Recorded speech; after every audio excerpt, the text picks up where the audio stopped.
Vous êtes-vous déjà demandé si Dieu guérit encore aujourd'hui? Vous êtes-vous déjà demandé si la guérison pouvait être pour vous? Restez à l'écoute et nous le découvrirons.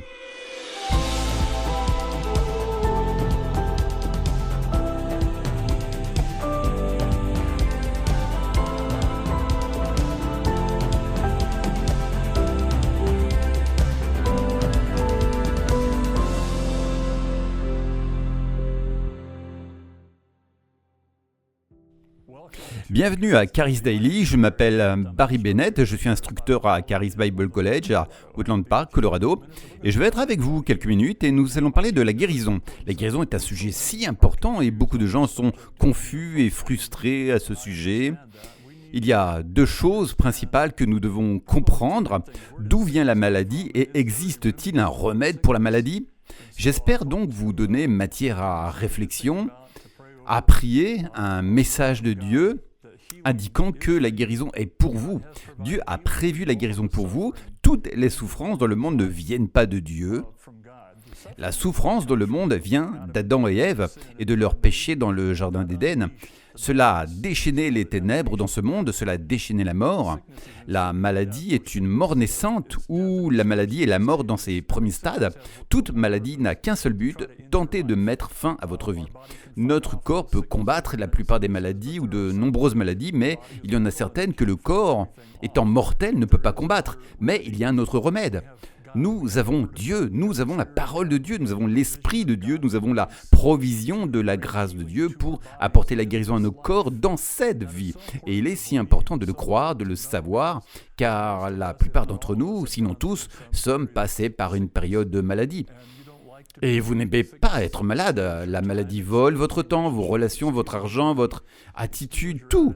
Nous devons donc savoir s'il existe un remède divin pour ce genre d'attaque dans notre vie. Et je suis ici pour vous dire qu'il y a un remède.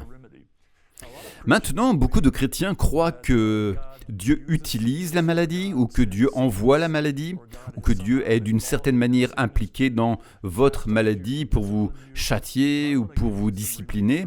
Mais je veux vous apporter un soulagement à ce sujet. Allons à 2 Timothée 3, versets 16 et 17. Il est dit que toute écriture est inspirée de Dieu et est utile pour enseigner, pour convaincre, pour corriger, pour instruire dans la justice, afin que l'homme de Dieu soit accompli et parfaitement équipé pour toute bonne œuvre. Maintenant, je partage cela et vous vous demandez ce que cela a à voir avec la maladie. Ce que cela dit, c'est que la parole de Dieu est ce que Dieu utilise pour nous corriger, nous instruire, nous enseigner et nous exhorter. La parole de Dieu est la méthode que Dieu utilise pour apporter la perfection dans votre vie ou pour vous amener d'une personne charnelle, de l'âme, à une dimension spirituelle de la vie dans laquelle vous trouverez une vie abondante. Dieu n'utilise pas la maladie, Dieu n'a pas besoin de la maladie ne vient jamais de Dieu au départ, elle vient du péché d'Adam et Ève. Donc si vous pensez, eh bien, Dieu me châtie ou Dieu me corrige avec la maladie, c'est incorrect, ce n'est pas vrai. Dieu n'a pas besoin de la maladie. Si nous disons que la maladie nous perfectionne, alors à quoi sert la parole? À quoi sert l'esprit? Pourquoi avons-nous la parole et l'esprit si la maladie peut faire le travail? Non, la maladie n'est pas là pour vous corriger. La maladie est là pour vous tuer et nous devons comprendre que Dieu n'est pas l'auteur de la maladie dans nos vies. La maladie vient d'un monde déchu, elle vient de la génétique, de l'alimentation, de l'environnement, des choix de mode de vie. Il y a toutes sortes de façons dont la maladie peut arriver. Mais la guérison, elle, vient de la parole de Dieu. Elle vient de Dieu lui-même. Elle vient de la nature même de Dieu. Donc, je veux examiner cela. Nous répondons à la question, la guérison est-elle pour vous? Et certains d'entre vous qui regardez maintenant pensez peut-être, je ne sais pas, ou j'espère bien, ou de quoi parle-t-il? Donc, je vais vous introduire à certains de ces concepts à mesure que nous avançons dans cette étude. Je veux d'abord parler du cœur de Dieu. Si nous ne comprenons pas le cœur de Dieu, si nous n'avons pas la bonne perception de Dieu, si nous ne voyons pas Dieu tel qu'il est vraiment, alors nous serons toujours dans cette confusion, se demandant si Dieu est pour nous ou contre nous. Eh bien, pour comprendre le cœur de Dieu, nous devons regarder Jésus. Nous devons regarder Jésus. Nous devons voir comment Jésus a agi, car il est l'expression complète de Dieu. Il est la parole faite chair. Tout ce que Jésus a fait est une manifestation de Dieu en chair pour l'humanité. Avançons. Je veux commencer avec vous en Matthieu 14, 14. Nous allons simplement regarder quelques versets pour essayer de comprendre le cœur de Dieu pour les gens, le cœur de Dieu pour vous. En Matthieu 14, 14, il est dit « Quand Jésus sortit, il vit une grande foule et fut ému de compassion pour eux et guérit leurs malades. » C'est un verset si beau, car beaucoup enseignent la guérison comme une série d'étapes, ou bien vous devez faire ceci correctement, ou si vous faites cela de travers, vous n'êtes pas un candidat pour la guérison. Et je ne vois pas cela quand je lis les évangiles et que je vois comment Jésus guérissait. Il voyait simplement une multitude. Il n'interrogeait personne, il ne leur demandait pas pourquoi ils étaient malades, s'ils avaient péché, s'ils avaient de l'amertume dans leur cœur, s'ils avaient du ressentiment, du manque de pardon. Il ne posait pas 20 questions. Il voyait simplement la multitude, il voyait des gens qui souffraient. Et Jésus, en tant qu'expression de Dieu en chair, avait de la compassion. Il est dit qu'il avait de la compassion pour eux et qu'il guérissait leurs malades. Juste de la compassion. Était-ce une guérison pour vous? Eh bien, si vous aviez été dans la foule ce jour-là, oui. Il aurait eu de la compassion pour vous. Et vous pourriez dire, eh bien, vous ne savez pas ce que j'ai fait, ou vous ne connaissez pas mon histoire. Vous ne savez pas, cela n'a pas d'importance. La compassion de Dieu est plus grande que le désespoir des hommes et les actes des hommes, le péché des hommes. La compassion de Dieu est plus grande que tout cela. Et donc, même si votre maladie est le résultat de vos propres mauvaises actions, la compassion, la grâce, la miséricorde de Dieu sont toujours disponibles pour vous guérir dès maintenant. C'est la puissance de l'amour de Dieu, de la compassion de Dieu, de la grâce de Dieu, de la parole de Dieu qui peut vous guérir alors que vous regardez ceci. Parlons un peu plus de sa compassion. Allons dans Lamentation. Lamentation 3, versets 22 et 23. Ce sont deux versets magnifiques. Ces versets disent « Par les bontés de l'Éternel, nous ne sommes pas consumés. Loué soit Dieu. » Il est dit, car ses compassions ne sont pas épuisées. Elles se renouvellent chaque matin. Qu'est-ce qui se renouvelle chaque matin? Ses bontés et ses compassions. Ses bontés et ses compassions se renouvellent chaque matin. Grande est ta fidélité. Maintenant, c'est un verset de l'Ancien Testament, mais il décrit le cœur de Dieu. Ensuite, nous voyons cela se concrétiser avec Jésus. Il vient et voit une multitude de personnes souffrantes. Et qu'est-ce qui l'a poussé à les guérir? Pas eux cochant chaque case. Ai-je tout fait correctement? Ils avaient probablement tout fait de travers d'ailleurs. Et pourtant, il a eu compassion et a guéri leur maladie. C'est le cœur de Dieu pour nous. C'est un sujet si vaste. Nous pourrions en parler pendant des jours, des semaines. Le cœur de Dieu pour les gens. Dieu a tant aimé le monde qu'il a envoyé Jésus. Et voici Jésus, voyant une multitude pour laquelle il avait été envoyé, ayant compassion d'eux et les guérissant sans poser de questions. Sans poser de questions. Il est si important que nous saisissions cela, car la religion nous a généralement placés dans une catégorie différente de personnes indignes et injustes. Qui sait ce que Dieu va faire? Vous ne savez jamais ce que Dieu va faire. Dieu m'a peut-être rendu malade exprès. La religion enseigne beaucoup cette folie, et c'est pourquoi tant de chrétiens et d'autres souffrent.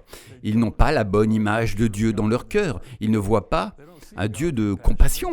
Ils ne voient pas un Dieu de miséricorde, dont les bontés se renouvellent chaque matin. La miséricorde signifie que vous ne la méritez pas, mais il la donne quand même.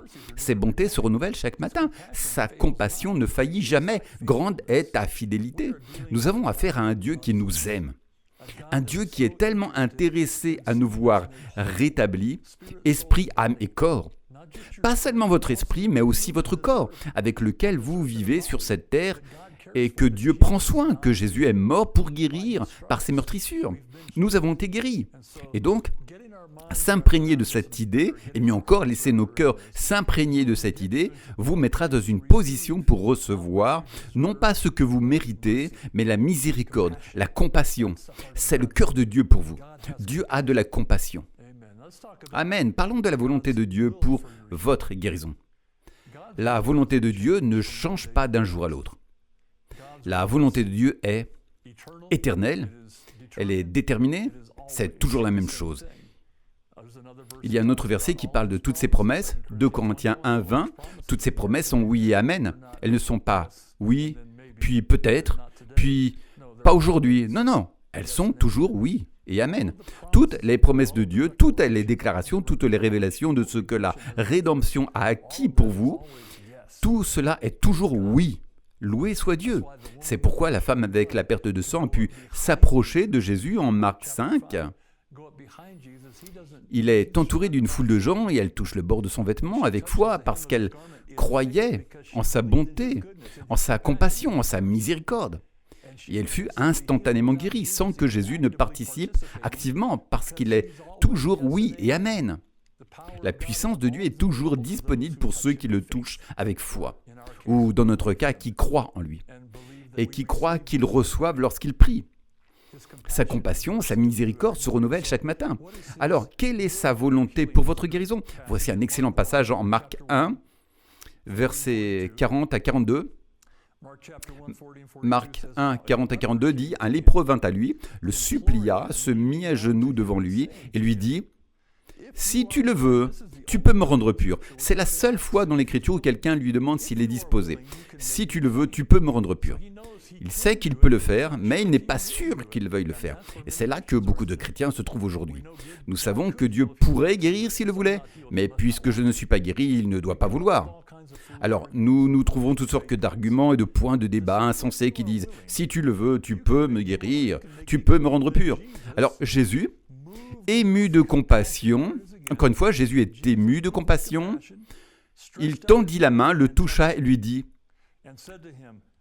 Je le veux, sois purifié. » Ce n'est pas « je le veux aujourd'hui parce que c'est mardi » ou « je le veux ce soir parce que c'est jeudi soir ». Je le veux tout le temps.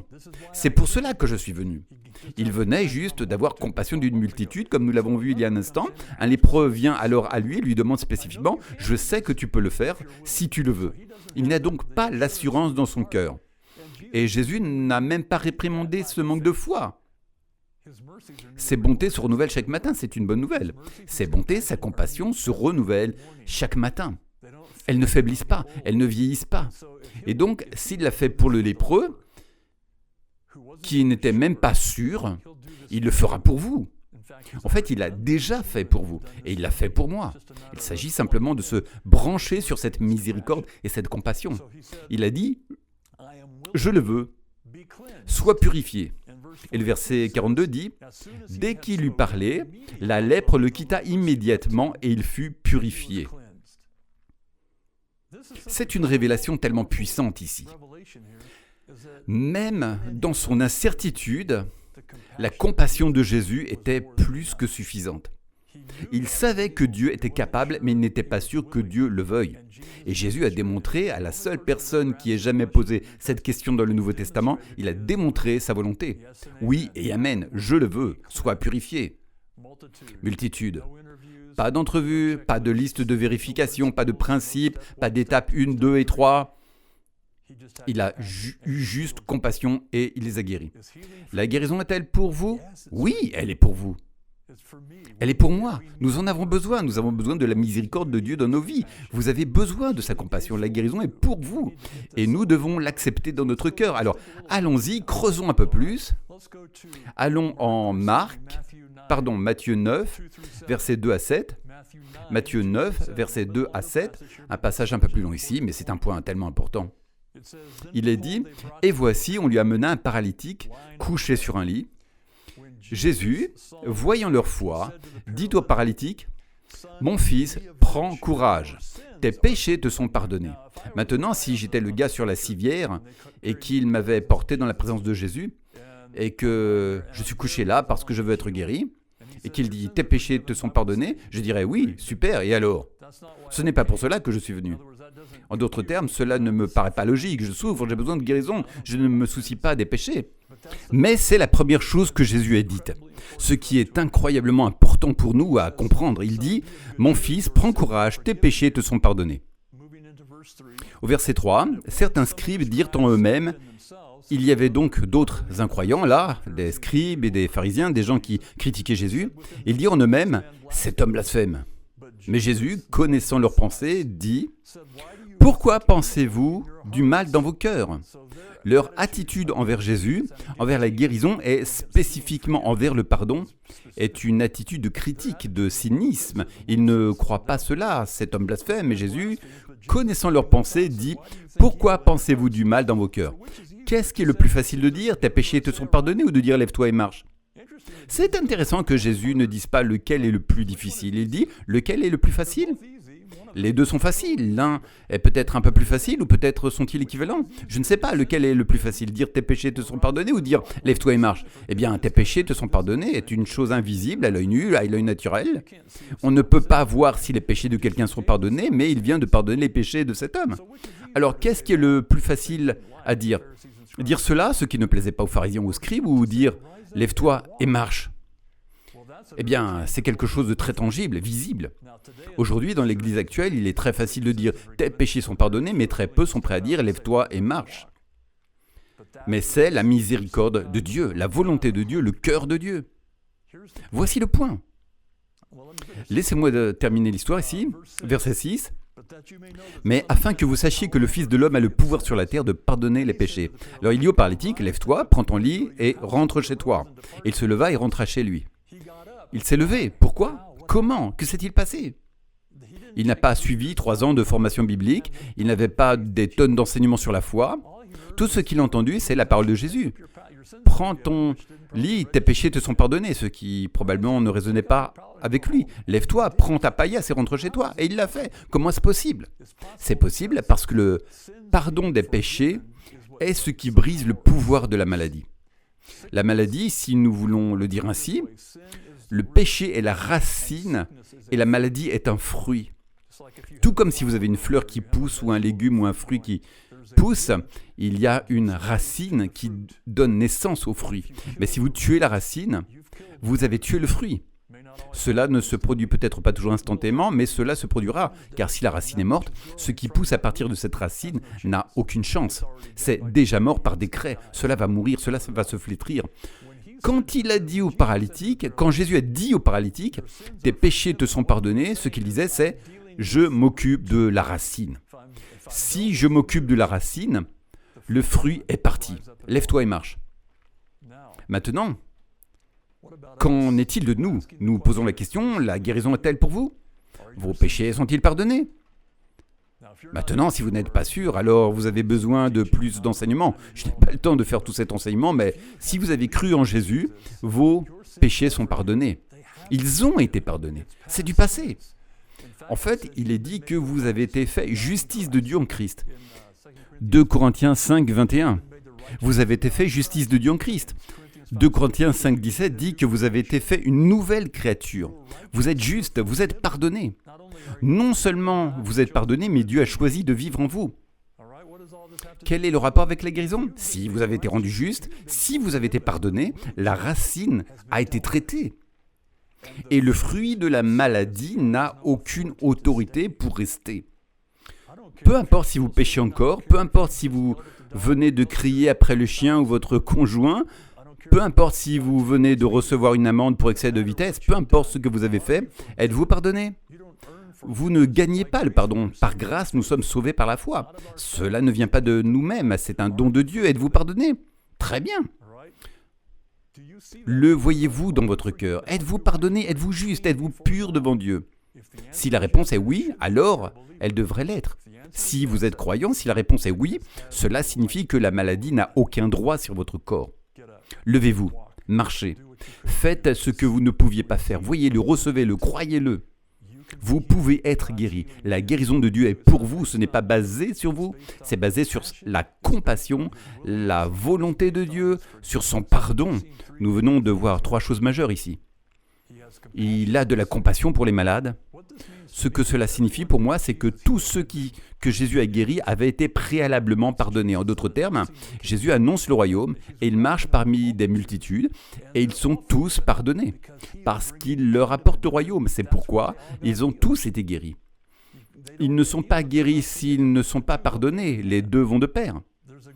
Il y a un gros psaume, le psaume 105, le psaume 103, versets 1 à 5, qui parle de celui qui pardonne toutes tes iniquités, qui guérit toutes tes maladies.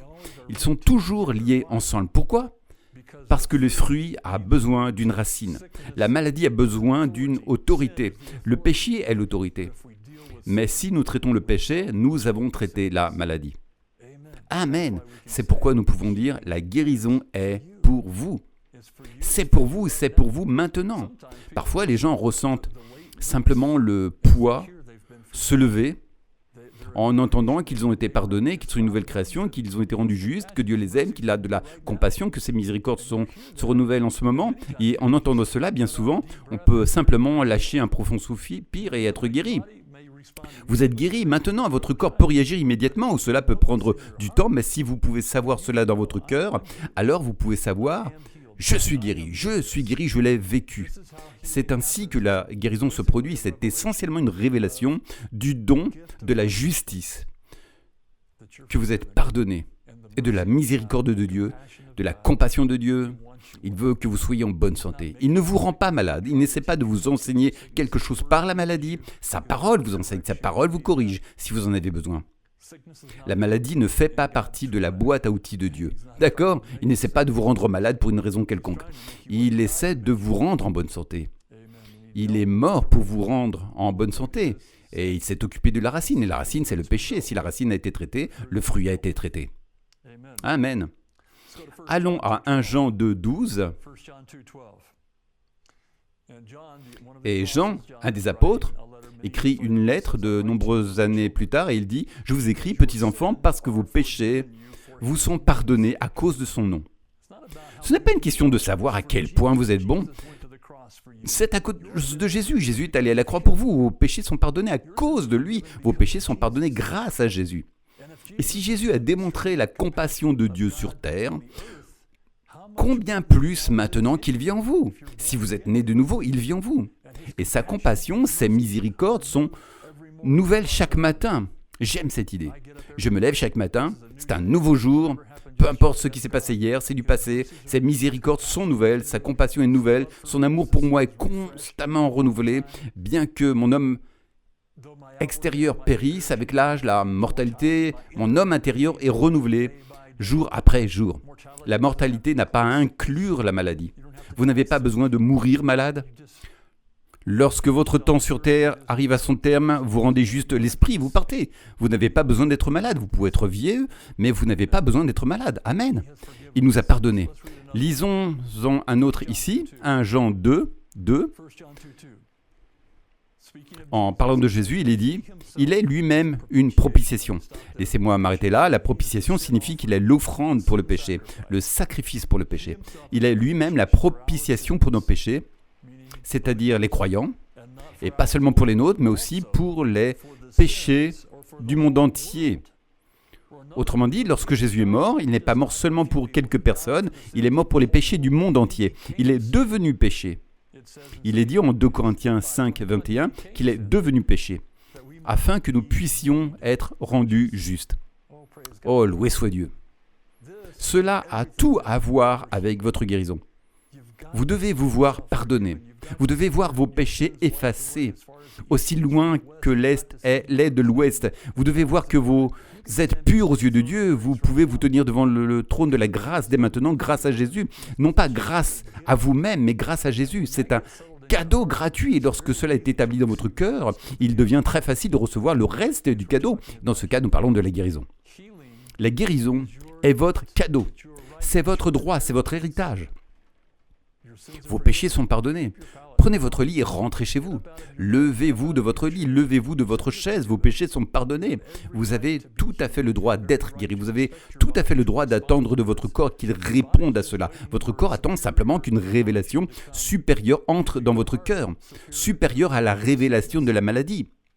La plupart des gens se concentrent sur la maladie, sur leurs symptômes, sur tout ce qui ne va pas chez eux, et ils restent enfermés dans cette boîte. Si vous commenciez à méditer sur la bonté de Dieu, sur la puissance de Dieu, sur l'amour de Dieu, sa compassion, sa miséricorde, à quel point il vous aime, que Jésus est mort pour vous, si vous méditez là-dessus, votre corps va réagir. Il va prendre cette nouvelle nature, il sera guéri. Amen, c'est une bonne nouvelle. Loué soit Dieu, j'espère que vous êtes bénis par cela. Lisons un autre verset ici, Matthieu 10, verset 8. Dans Matthieu 10, Jésus ordonne à ses disciples, disons, ou commissionne ses disciples pour qu'ils aillent dans les villages environnants et différents endroits et prêchent le royaume. Donc il en a choisi 12, puis plus tard, Il fait la même chose avec 70 autres et Jésus est très intéressé par la guérison. Tous ces gens partent pour apporter la guérison aux malades. Il est dit en Matthieu 10, verset 8, « Guérissez les malades, purifiez les lépreux, ressuscitez les morts, chassez les démons. » Et voici la partie que j'aime particulièrement. Vous avez reçu gratuitement, donnez gratuitement. Maintenant, faites attention. Vous ne l'avez pas mérité, disciples, cela vous a été donné gratuitement. Et les personnes que vous allez servir n'ont pas besoin de le mériter non plus. Vous n'avez pas besoin de sélectionner ceux qui sont dignes d'être guéris. Guérissez tout le monde. Vous avez reçu gratuitement, allez et guérissez gratuitement. Donnez librement. C'est l'évangile. C'est cela l'évangile, la bonne nouvelle.